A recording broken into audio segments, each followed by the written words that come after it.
When writers sit down to outline Act 1 of their story, they focus on three primary things: the status quo, the inciting incident, and the Act 1 turn. But what a lot of writers miss is how important that sequence between the inciting incident and the Act 1 turn is. That's a sequence that I call the chaos section of the first act, and it's what I'll be going into today. To illustrate how important the chaos sequence is in a movie, I'm going to use True Romance as a prime example of a chaos sequence done right. In order to get started, we got to figure out what the inciting incident of True Romance is, so let's just quickly go through the story all the way from the opening to what I consider to be the inciting incident. We open with a short teaser where we learn everything we need to know about Clarence Worley. We understand his worldview, how he sees himself, how he wants to be seen. He literally looks at himself in the mirror as he's talking about Elvis. This is status quo through atmosphere. But there's also a little bit of loneliness there, a little bit of longing. He's looking for someone to share this world with. Unfortunately, it's not the prostitute from Unforgiven. So we get through the opening credits and we're at the movie theater where Clarence is watching his 3-film marathon of Sonny Chiba films, and we're introduced to another prostitute, Alabama. This isn't very far into the movie, and the audience already understands why this movie is called True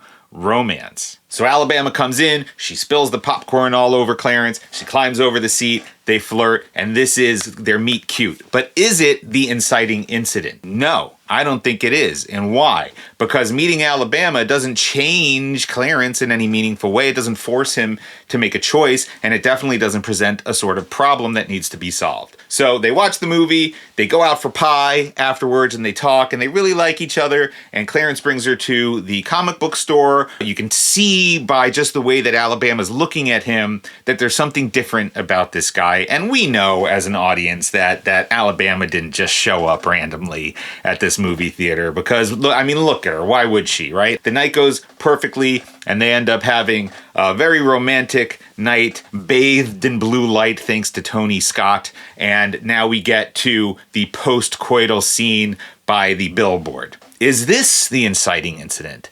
The moment where Alabama confesses and Clarence says, if I say I love you and you don't, if you say I love you and I say I love you and it doesn't work out, it's gonna fucking kill me, right? Like we already know at that moment that these two, you could tell the music is so strong by Hans Zimmer. You know these two are meant to be together and they're committing themselves to each other in that moment by that billboard. But is that the inciting incident? No. Why? Because Clarence can always say, you know what?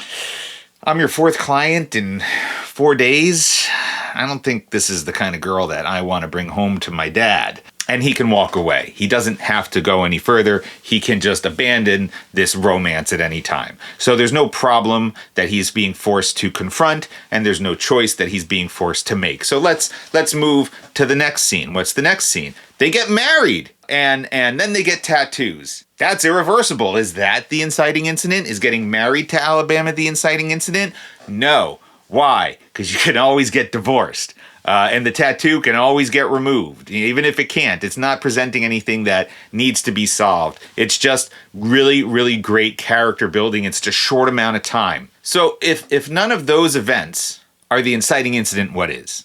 Well, while they're getting tattoos, Alabama brings up Drexl, her pimp.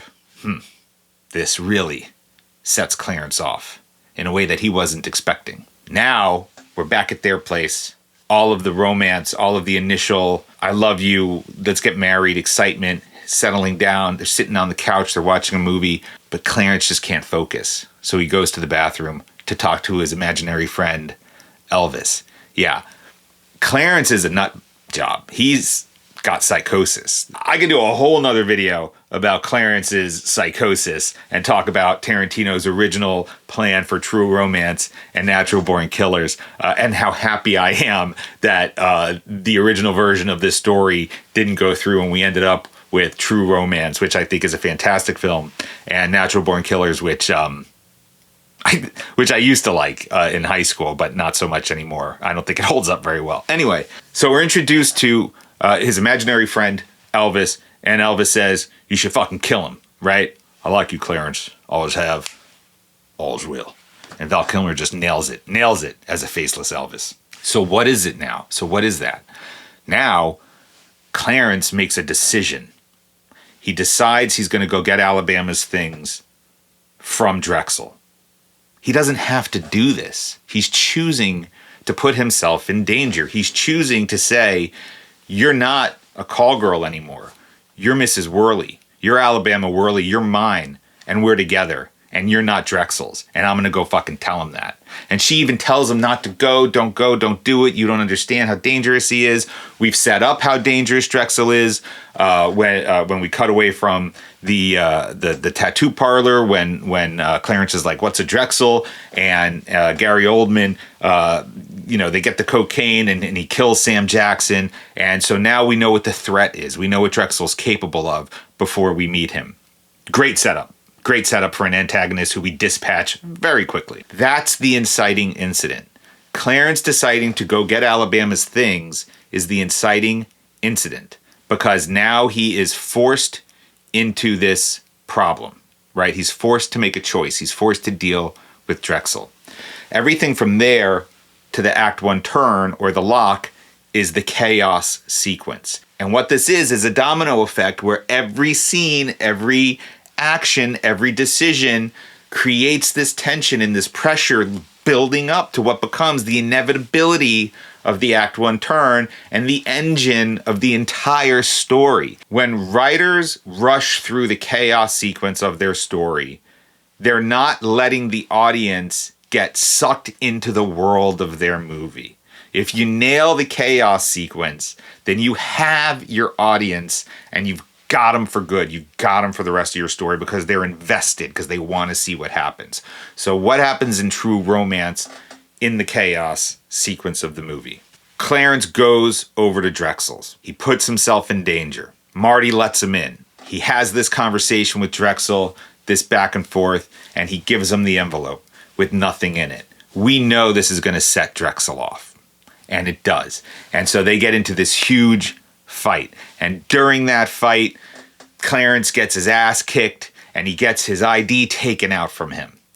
And that ID is going to be important in Act 2 because that's how the mobsters track down his dad, right? Everything that happens in this sequence sets up the rest of the movie. We also see what Clarence is capable of because he kills Drexl. He talks about, you don't know me under these kind of circumstances and when it comes to this kind of stuff, but we've never seen him be violent. We've only seen him be cool. We've only seen him be Elvis.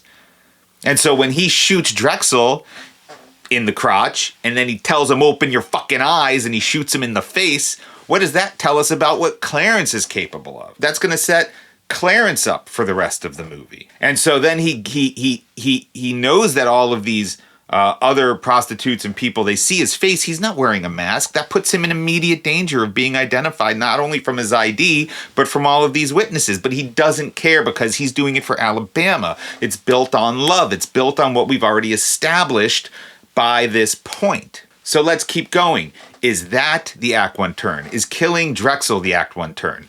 No.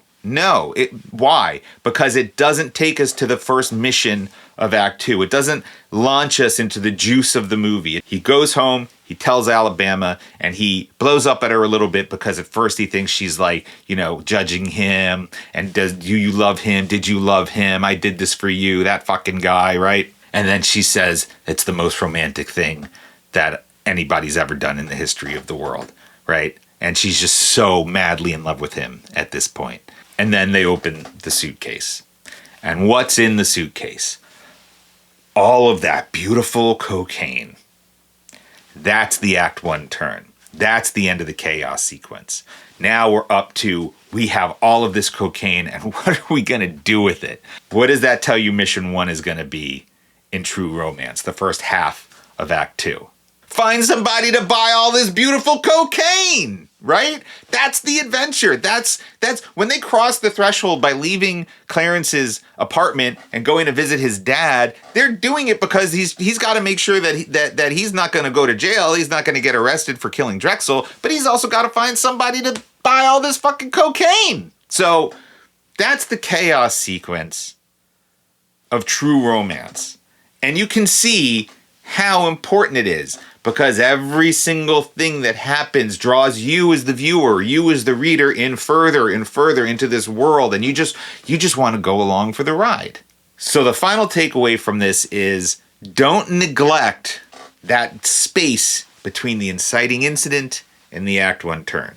You've got your ordinary world, and halfway through that, you've got your seed planted, the seed that's planted to bring us to the inciting incident. And in true romance, I'd say the seed is Alabama saying, I'm a call girl, what now, I love you, and Clarence saying, let's get married. That's the seed, because from that, we have to get to the inciting incident, which is, I'm going to get your stuff from Drexl.